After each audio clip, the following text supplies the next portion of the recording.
Big day in the shop, working on Flossy. Going to start into the wiring process. So in previous video, I got all the wires ripped out except for ignition wires. Now today, I'm going to start out by pulling off every last wire in this thing, and then start putting in new. The plans for right now are going to be put in the new ignition wires, so it runs same as how it is now, but with a new fuse block. So, got this generic kit, got some instructions. This is on eBay for like 30 bucks. I got some snake skin, new headlight plugs, some zip ties, crimp-on eyelets, and then 14 circuit fuse block and a bunch of wire.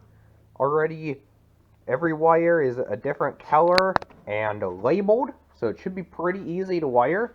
Now I'm planning on mounting this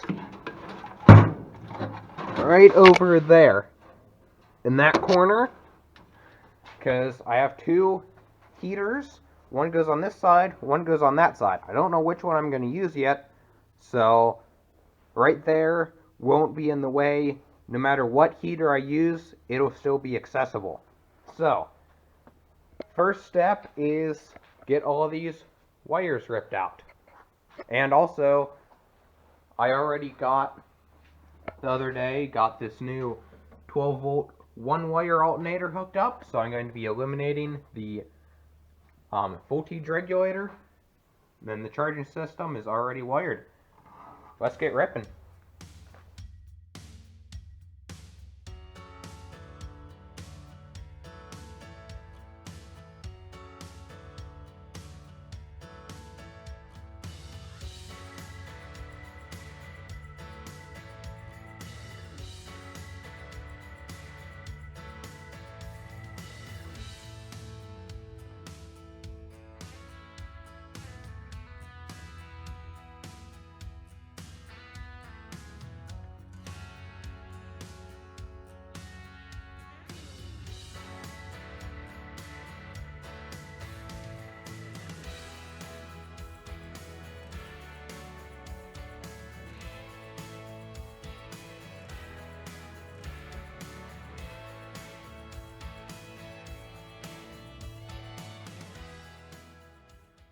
Got that mounted in there.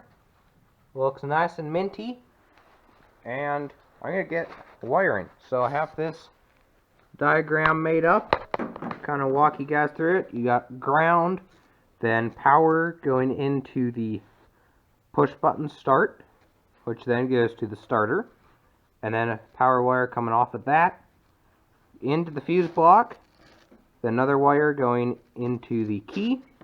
When it's on, it'll connect, run back into the fuse block, so everything else has power, and then the other wire coming off the key, going back to the starter, so I can start it with the key or the button. So that's going to be the game plan. Now, I'm just going to start wiring.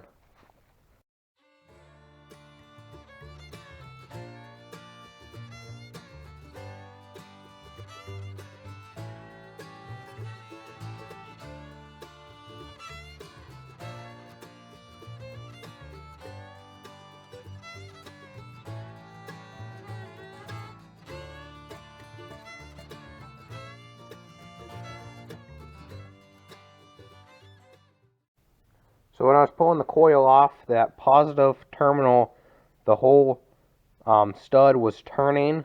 The nut wouldn't come off. So that's junk, and I pulled it off and saw that it's actually 6 volt. So definitely needs to be replaced. So I went over to the local Napa, got me brand spanking new coil, 12 volt, no ballast resistor, and I'm going to go get that bolted onto the engine. Okay, this is completely wired, so I'm going to test and see if it actually starts and runs. Battery is completely hooked up. Put the key in. It's cold, so... Is it in neutral? It is in double neutral. Okay. Give it a little bit of choke. Couple throttle pumps. Going to try the push button start first. Turn the key on. No sparks, which is a plus. Let's hop in. Oh!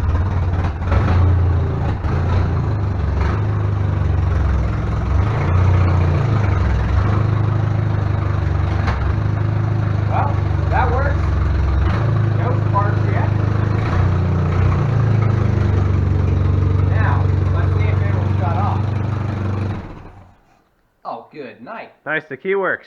Now let's try the key ignition. Start. That didn't work. What in the world? Something just sparked.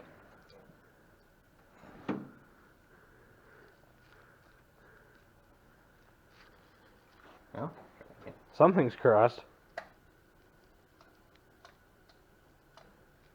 Probably just popped one of the fuses. That one's dead. You can probably cut it. Alright, trying a second time. Last time it did pop the fuse for the battery, which that was when I tried starting it with the key. So I think something in that wire is wrong. So I'm going to try it with the push button again. Key is on. Give her a little bit of choke.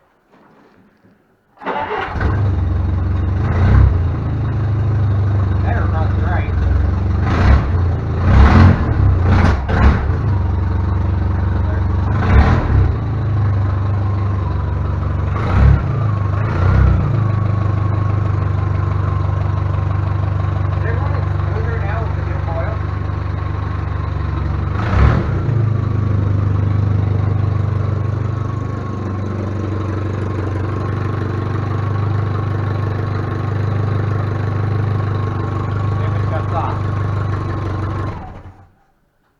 Shut off. Try it again. Perfect. So that works. So the wire that I have running for the key start must be screwed up, so I'm going to have to troubleshoot that furthermore.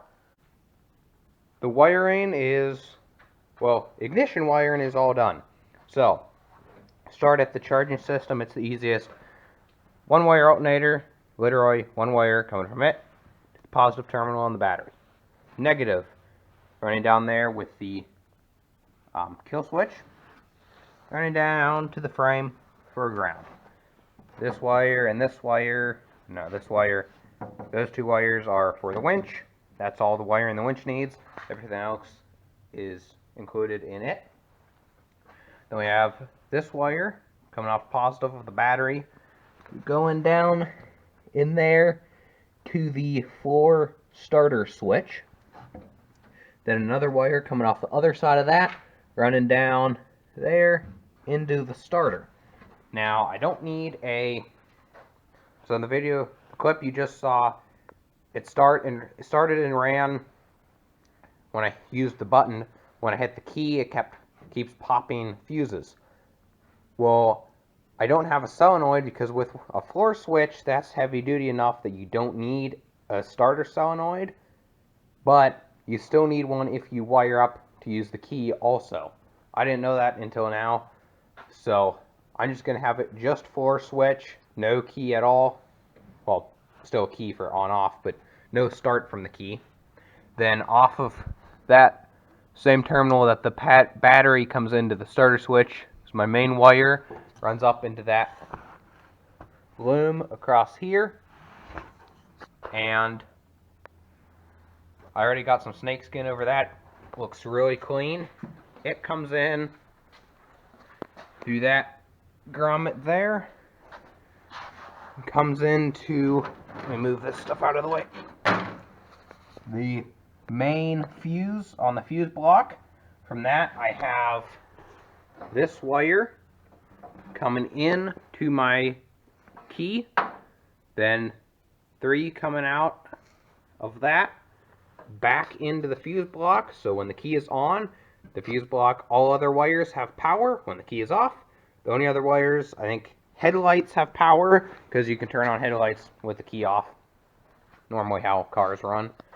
And then I got in the same loom as the main power wire, I got a wire running over to the positive terminal on my brand new coil, and then a negative running to the side of the distributor. And that's it for ignition wires. So now that that's done and the fuse block is mounted, I'm going to put the dashboard back in. I got the gauge cleaned up. Before, there was paint splattered all over the glass. There was dirt and leaves inside it. So I tore that apart, got it looking a lot better. I got a new glove box and a glove box door. So I'm going to be sticking that and the gauge on the dashboard, and then the dashboard on the Jeep.